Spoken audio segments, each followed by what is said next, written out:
Hey guys, welcome back. So you relapsed recently and you're trying to figure out how to get back on the saddle and keep on riding. These are 3 things that you can do right now, today, that I promise will motivate you to want to get back on the saddle and keep on riding. But first, let me tell you a tale of 2 men that I'm currently mentoring. So there's a group of guys that I'm working with and 2 individuals in the group. When we meet every week, they're kind of both in a similar addiction level. And when they came to our call, I asked them, how was your week? Did you slip up? And what led to your slip ups? One of these 2 guys came to the call really depressed and sad. And he's like, yeah, I slipped up and I feel really ashamed of it. And then I felt more ashamed of it. And I dealt with that shame by watching porn, and I just spiraled out of control. The other guy, on the other hand, had the same experience that week, had the slip up, but decided not to spiral out of control. He decided, in fact, to learn from his experience and figure out what triggered him, what was the stressor that led him down that rabbit hole and that path to watching porn and acting out. And he came to our call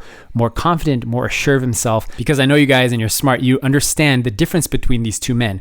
Basically, you have a choice when you slip up, when you relapse. You have the choice of taking the blue pill or taking the black pill. We're going matrix here.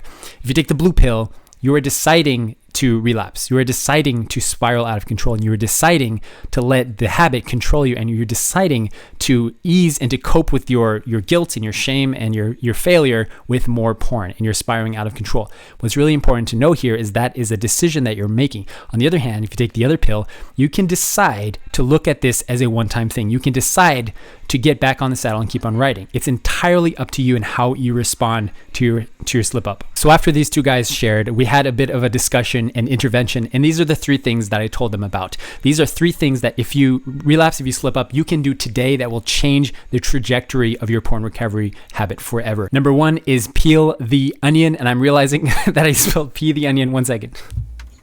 Okay. Peel the onion. What I meant to say here is peel the onion.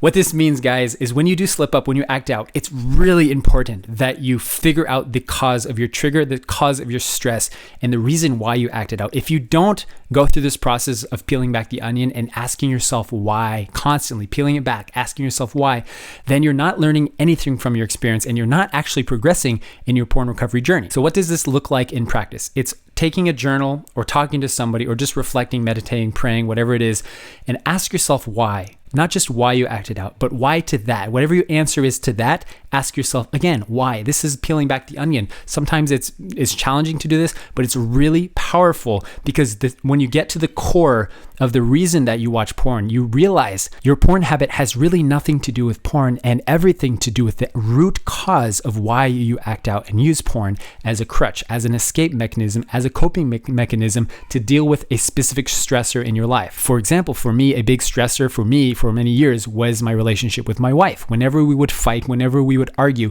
that would be the biggest trigger that urged me to want to go back to porn because, get this, it was the easiest way to take myself out of that state of stress and anxiety and depression into a state of just realization temporarily and just forgetting about that negative emotion completely. So then I realized, like, okay, my relationship with my wife is what is causing me a lot of stress.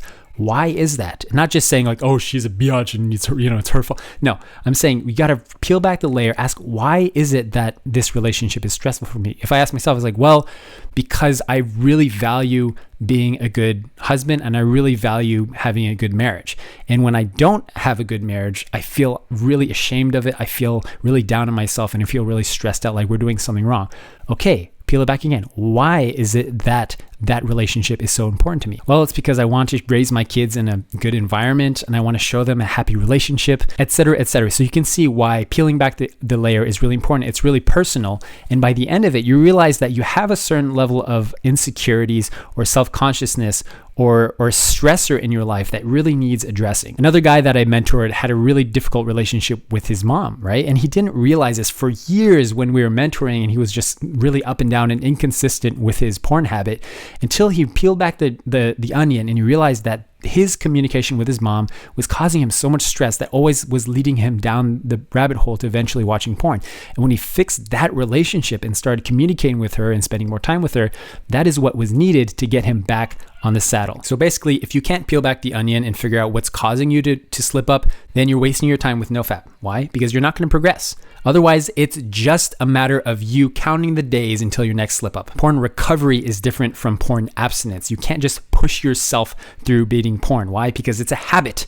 It's an addiction. You've got to address the issue at its core, and just biting your tongue and pushing your way through it is not going to work. Number 2, this is really exciting for me. If you have relapsed and slipped up, do something radical. Do something crazy, outrageous, out of this world, out of the ordinary, something that you've never done before. Do something, anything. Go run outside in the rain, go dancing, go drive to the ocean, go swimming in the ocean in the middle of the night. Grab your guitar and go singing on the street outside where you live. Or go down the road and pick up the freaking trash on the ground no matter how cold or hot it is right now outside. Or go to the mountains and run barefoot through the trails, it's screaming your head off or singing a song or something like that. Whatever it is, guys, my point is that when you do something radical and crazy, it will send a strong signal to your brain that you're serious about this, that you want to change things, that you're disrupting the system, the addiction cycle, and you want to do something differently. And also, it'll place an identifiable point in your life, time in your life, that you can remember and recall and go back to, and remember that time where you got so serious about this porn habit, where you really felt like you were at rock bottom, where you really wanted to change the trajectory of your life. And you can always remember that point in your life. What I encourage you guys to do, and I think is the best radical thing you can do, is to tell someone about your porn habit. Most men don't tell people about their habit.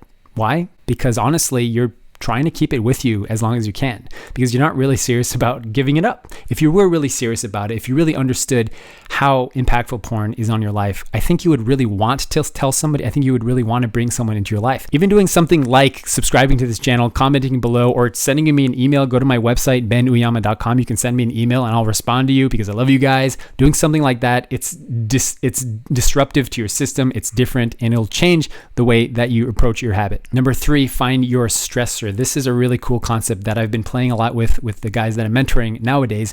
Before we do that, if this video is helpful for you guys, I want to ask you to smash the like button. Because why? Because it helps the video actually spread around to other guys that probably need this content just like we do. And also, I'd appreciate it if you just hit the like button. Anyways, so find the stressors in your life. My job is to make porn recovery easy for you guys and simple for you. It doesn't have to be complicated.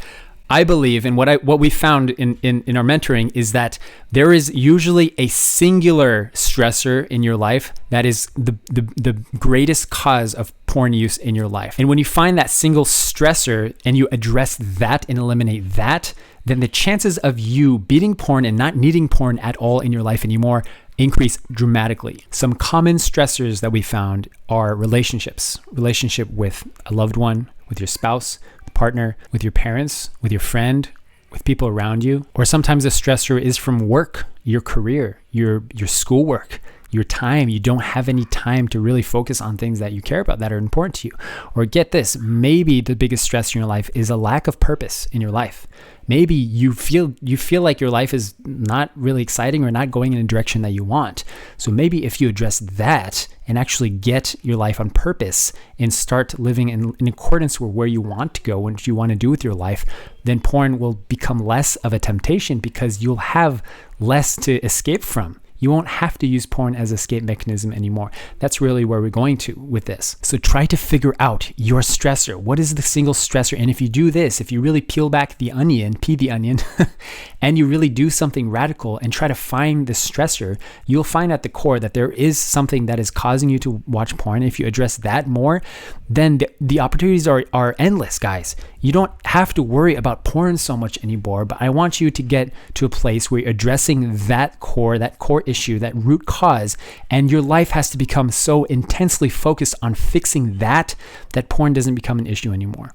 My argument, guys, what I'm teaching here on this channel is the more you fill your life with excitement and thrill and genuine happiness, the less porn will be an issue for you. The less your life will be boring, and as a result, porn will just be an afterthought for you. So your next question is, how do we find the stressor, and how do you actually go about this process of finding the stressor and addressing it? That's what this video here is all about. I think you're going to really appreciate that. It's really good to have you guys. Go like the video or subscribe if you want to be part of this community. It's good to have you. Take care.